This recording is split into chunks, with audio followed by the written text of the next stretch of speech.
Alright, Shalom, Shalom. First and foremost, I'd like to give all the honor, the praise, and glory unto Yahweh, Bahashem, Yahushua, Bahashem, Ruach HaKodesh. Double honors to the elders and apostles of Great Millstone who are well. Peace and salutations to the elect scattered abroad.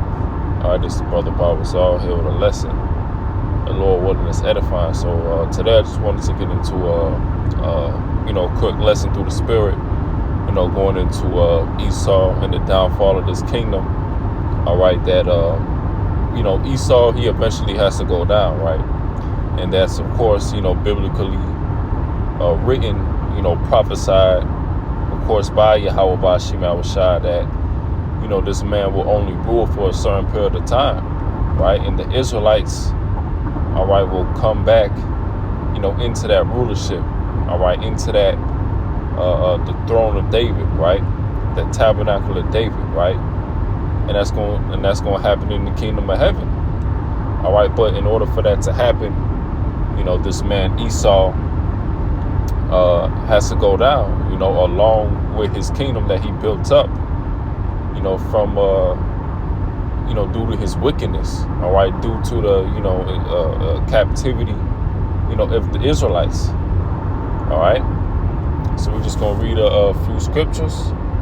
All right, and we're going to get right into it. So this is the book of 2nd Ezra 6 and 7. It says, Then answered I and said, What shall be the pardon of son of the times?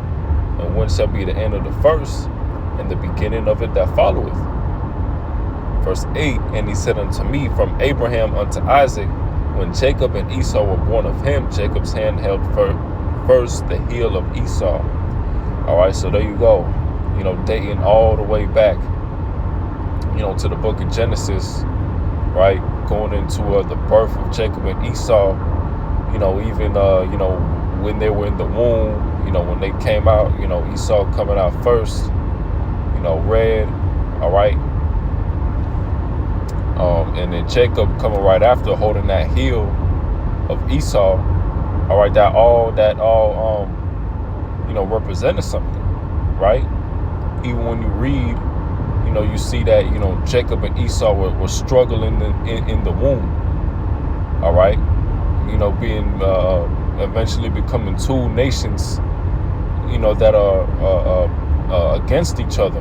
You see, Esau representing evil, the left-hand side, the wickedness, and Jacob, the righteous seed, right? The righteous, all right, the right hand, right? So we can go to verse 9 to say Esau is the end of the world and Jacob is the beginning of it that followeth. So, what exactly does this mean? All right. Esau is the end of the world, right? We in the end times, right? This was prophesied, by Yahushua, right? That, of course, the second half of this, Roman Empire, which we're currently in, all right, will be in the end. Yahushua, making that return, all right, and beaming up his elect, saving his elect, right? That represents the beginning of it that followeth, because that's going to represent the kingdom, right? But of course, we're living in the end times. You can read about it in, Matthew the 24th chapter. All right, several chapters in the book of Revelation. All right, you can find it, all throughout the Bible. The end times that the Bible speaks of, and we're currently in those times, right? And who is the man that's ruling? Well, it's Esau, the Edomites. When you read Job 9 and 24, it goes into the world, being given into the hand of the wicked. All right, and who's in control, right? It's the Edomites, in the way that they're ruling. All right, is not fit, right? It's not righteous. Okay, it's wicked. All right, polluting the earth. All right, ruling in a way that goes directly against the laws, statutes, and commandments of Yahweh Ba'Shem Yahushai. All right. This is the type of man that's in rulership. Okay. A man who exalts himself as the Most High, right? Committing blasphemy. This is the type of man that's in rulership. You see. So that's why this kingdom has to be brought down, man. All right. Malachi 1:1.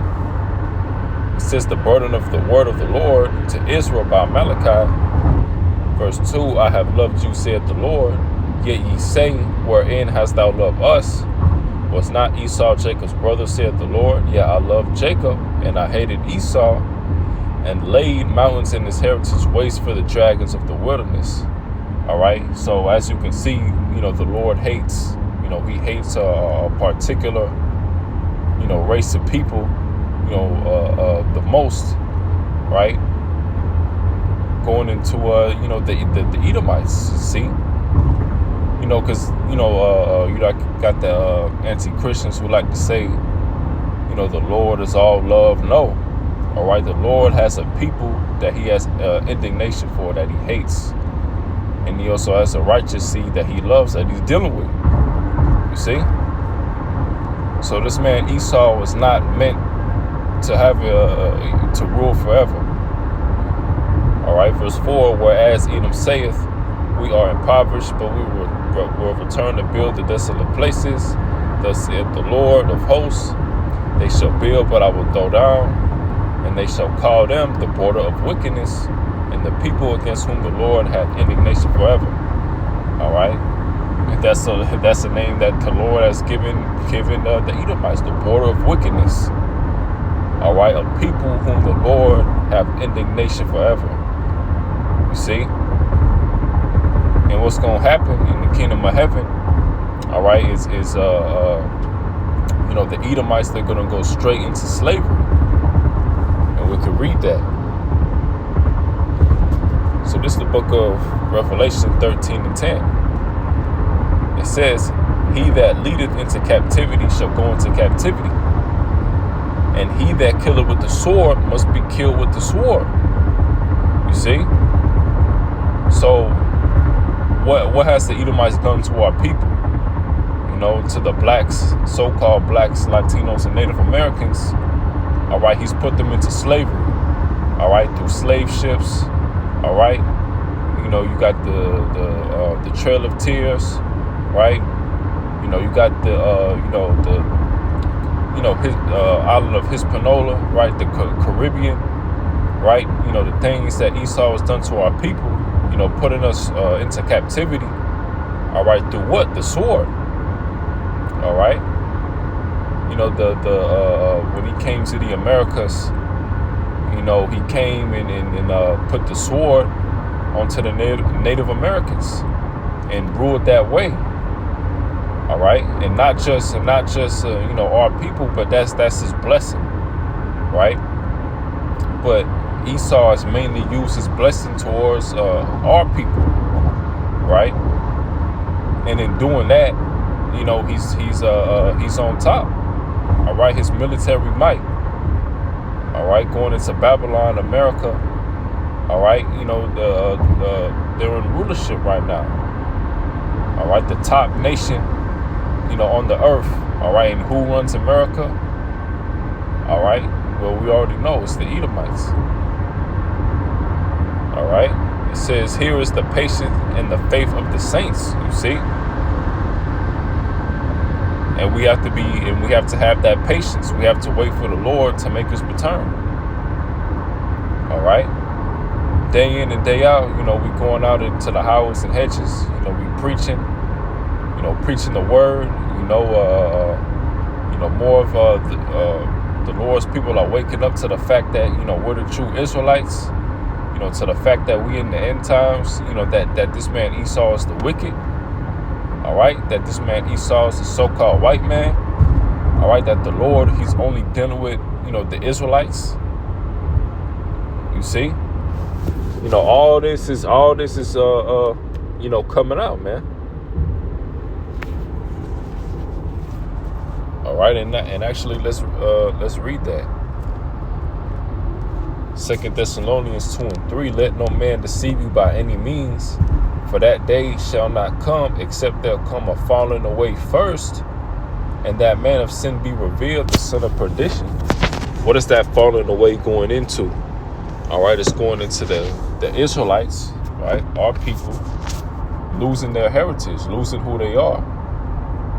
Okay, you don't have a history, all right, of another nation, going into a captivity that led into them losing who they were as a people. All right, losing their heritage, their identity. Now, we, our people go by, so-called blacks, Latinos, and Native Americans. All right, which that's not who we truly are. All right, we're finding out through the spirit of Yahweh by Shimei that, we're those people, we're the Israelites. Waking up to the fact of who we are, right? Rehearsing the righteous acts, going out into the highways and hedges, and warning our people of the destruction, warning our people of what's to come. All right, telling our people who that son of perdition is, right? The man of sin, Esau. All right, exposing this man. You see? So that's all happening, and while that's happening, we see, that the times are speeding up, the times are shortening. We understand that, the Lord can come back any day now, man. Verse 4, it says, who opposeth and exalteth himself above all that is called Yahweh, or that is worshipped, so that he, as Yahweh, sitteth in the temple of Yahweh, showing himself that he is Yahweh. Yeah, and what this man Esau has done, he sat in the throne like he's the Most High, right? We know that his image of Satan, right? Cesare Borgia, who they call Jesus Christ, right? Who they ignorantly call Jesus Christ. They set up that false image of a so-called white man, all right, being the only begotten son. Well, that's complete blasphemy, man. That's complete idolatry. All right, but that's what this man has done in order for him to set himself up, all right, to be that like the Most High, right? And we know that his ultimate goal, right, is giving everybody the MOTB, the mark of the beast, which we know is the RFID. See him, you see, and then him doing that, he can ultimately set himself up, being like a god, right, being your god, because when you take it, you're pretty much acknowledging that the Edomite, Esau is your god, that you worship Esau, that you're down, with this beast system. All right, that you're fully allegiating yourself, with this society, with Esau being your god, because what can he do with this? All right, what can he do with that RFID, technology? All right, he can track you. All right, he can control wherever you go. All right,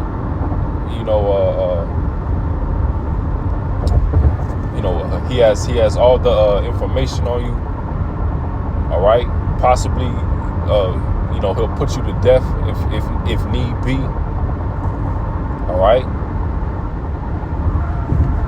and that's him pretty much sitting himself on that throne, trying to be like the Most High, but we know that the Lord will only allow this man to go so far, you see, and we have faith, that the Lord is coming back to tear down his kingdom and deliver his elect. Alright?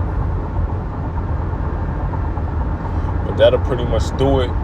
Lord willing, it was edifying. So with that, I want to give all the honor, the praise, and glory unto Yahweh by Hashem, Yahweh Shai by Hashem, Barak HaKodash. Shalom.